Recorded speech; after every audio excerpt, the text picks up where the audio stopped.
அடுத்த டைவர்ஸ் இவங்களா? அதிகரிக்கிற விரிசல், அதிர்ச்சியில ரசிகர்கள். கடந்த சில நாட்களாவே தமிழ் சினிமாவுல பிரபலமான நட்சத்திர ஜோடிகளா, ரசிகர்களோட மனச கவர்ந்த ஜோடிகள் தொடர்ந்து அடுத்தடுத்து விவாகரத்து பண்ணிட்டு வரது ரசிகர்களால ஏத்துக்க முடியாம பேரதிர்ச்சியில இருக்காங்க. குறிப்பா தனுஷ், ஐஸ்வர்யா விவாகரத்து ரசிகர்களால ஏத்துக்கவே முடியல. எப்படியாவது உங்களோட பசங்களுக்காகவாவது நீங்க சேர்ந்து வாழணும். இதனால சூப்பர் ஸ்டார் ரொம்பவே வேதனையில இருக்கிறாரு. அவருக்கு கடைசி காலகட்டத்துல இத்தன கஷ்டங்கள் கொடுக்க வேணாம் அப்படின்னு தயவு செஞ்சு சேர்ந்து வாழுங்க அப்படின்னு தனுஷ் அப்புறம் ஐஸ்வர்யா கிட்ட ரசிகர்கள் கெஞ்சி கேட்டுக்கிட்டாங்க. அந்த விவாகரத்து ஆறுறதுக்குள்ள அடுத்ததா பிரபல இசையமைப்பாளரான ஜி.வி. பிரகாஷ் அப்புறம் சைந்தவி காதல் ஜோடியோட விவாகரத்து அரங்கேறிச்சு. இவங்க 2 பேரும் பல வருஷங்கள் காதலிச்சு, திரைப்படங்கள்ல ஒண்ணா பாடி, உருகி உருகி காதலிச்சு, ரசிகர்களோட பிரபலமான ஃபேவரைட் ஜோடிகள்ல ஒருத்தரா பார்க்கப்பட்டு வந்தாங்க. இவங்களோட விவாகரத்து அறிவிப்பும் ரசிகர்களால எதிர்பார்க்க முடியாத அதிர்ச்சியை கொடுத்தது. அது மட்டும் இல்லாம சைந்தவி எப்பவும் ஜி.வி. பிரகாஷுக்கு ரொம்பவே மரியாதை குடுக்குறவங்க.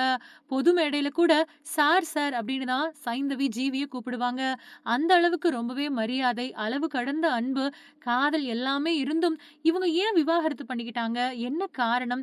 4 வயசுல குழந்தை இருக்கும்போது இப்படியா? அப்படின்னு நெறைய பேரு அதிர்ச்சி அடைஞ்சாங்க. அதே மாதிரி நடிகை சமந்தா அப்புறம் நாக சைதன்யா காதல் ஜோடியோட விவாகரத்து தெலுங்கு அப்புறம் தமிழ் ரசிகர்கள உருக்குலைய பண்ணுச்சு. கிட்டத்தட்ட 8 வருஷங்களா 2 பேரும் காதலிச்சு, அதுக்கு பின்னாடி பெற்றோர் சம்மதத்தோட கிறிஸ்தவ அப்புறம் இந்து முறைப்படி ரொம்பவே பிரம்மாண்டமா கல்யாணம் பண்ணிக்கிட்ட ரொம்ப சிறந்த காதல் ஜோடிகளா பார்க்கப்பட்டு வந்தாங்க. சமந்தா நாக சைதன்யா மேல வச்சிருந்த காதல பல பேட்டிகள்ல, நேர்காணல்கள்ல கூட வெளிப்படையாவே சொல்லியிருந்தாங்க. இப்படி இருந்த ஜோடி திடீர்னு விவாகரத்து அறிவிச்சத ரசிகர்களால ஏத்துக்கவே முடியல. நாக சைதன்யா வேறொரு நடிகைய காதலிச்சு கல்யாண நிச்சயதார்த்தம் பண்ணிக்கிட்டது ரொம்ப பெரிய அதிர்ச்சிய குடுத்தது. இதனால பலரும் நாக சைதன்யாவ விமர்சனமும் பண்ணாங்க. இந்த நிலையில திடீர்னு யாருமே எதிர்பார்க்காத வகையில ரொம்பவே அமைதியான சிறந்த ஜோடியா, ரசிகர்களோட ஃபேவரைட் ஜோடியாவும் பார்க்கப்பட்டு வந்த ஜெயம் ரவி அப்புறம் ஆர்த்தி இவங்க 2 பேரும் விவாகரத்து செஞ்சு பேரதிர்ச்சிய குடுத்தாங்க. ஜெயம் ரவி ஆர்த்திய பிரியறதா விவாகரத்து அறிவிப்ப வெளியிட்டது ரசிகர்களால ஏத்துக்கவே முடியல. இவங்க 2 பேரும் மாறி மாறி ஒருத்தருக்கு ஒருத்தர் குற்றம் சுமத்திக்கிட்டாலும், இவங்க 2 பேரும் மறுபடியும் சேர்ந்து வாழணும் அப்படின்னு அவங்களோட ரசிகர்கள் தொடர்ந்து கோரிக்கை வச்சுட்டு வராங்க.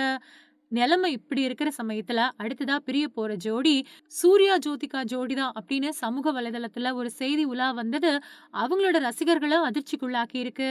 அதுக்கு காரணமும் இப்போ சொல்லப்படுது. அதாவது சூர்யாவோட பொண்ணான தியா சமீபத்துல ஒரு ஆவண படத்தை இயக்கியிருந்தாங்க. அது பத்தி நடிகை ஜோதிகா தன்னோட இன்ஸ்டாகிராம் பக்கத்துல மகள் இயக்குன ஆவண படத்தோட போஸ்டரையும் மகள் வென்ற புகைப்படத்தையும் பகிர்ந்திருந்தாங்க. ஆனா சூர்யாவை டேக் பண்ணல, அவரை பத்தி கேப்ஷன்ல எதுவுமே சொல்லல. இது ரசிகர்களுக்கு ரொம்ப பெரிய சந்தேகத்த கிளப்புச்சு. அதே மாதிரி நடிகர் சூர்யா இது பத்தி தன்னோட சமூக வலைதளத்துல பதிவிட்டப்ப கூட, தன்னுடைய மகன் பத்தி பெருமையா இருக்கு. உன்னோட அப்பா அப்படிங்கிறதுல பெருமைப்படுறேன் அப்படின்னு சொல்லியிருந்தாரு. ஆனா, சூர்யா ஜோதிகாவ பத்தி கேப்ஷன்ல எதுவுமே எழுதல. அது மட்டும் இல்லாம ஜோதிகாவ டேகும் பண்ணல. இது எல்லாம் ரசிகர்களுக்கு சந்தேகத்த வலுவடைய பண்ணியிருக்கு.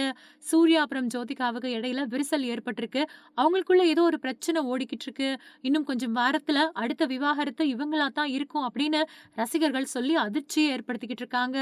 என்ன இருந்தாலும் பிரச்சனை சீக்கிரமா சரியாகி அவங்க 2 பேரும் சேர்ந்து ஒரு நல்ல பதிவையும் புகைப்படங்களையும் வெளியிடணும் அப்படின்னு ரசிகர்கள் கேட்டுக்கிட்டு இருக்காங்க. தொடர்ந்து காதலிச்சு கல்யாணம் பண்ணிக்கிட்ட ஜோடிகள் அடுத்தடுத்த விவாகரத்துகள் செஞ்சுட்டு வராங்க. இதனால ஜோதிகா சூர்யாவோட விவாகரத்து வதந்தியும் உண்மையாயிருமோ அப்படிங்கிற பயத்துல இருக்காங்க ரசிகர்கள்.